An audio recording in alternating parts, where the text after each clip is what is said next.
আসসালামু আলাইকুম। গতকাল রাতে আমাদের ড্রাগন বাগানের ফুল ফুটেছে। ফুলগুলো দেখতে খুবই চমৎকার। একটু কাছ থেকে দেখেন কি সুন্দর লাগছে দেখতে।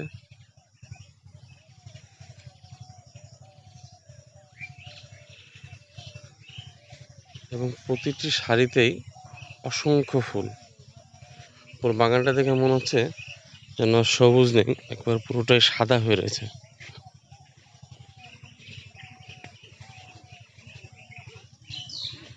খুবই চমৎকার একটি দৃশ্য। চারিপাশে শুধু ফুল আর ফুল।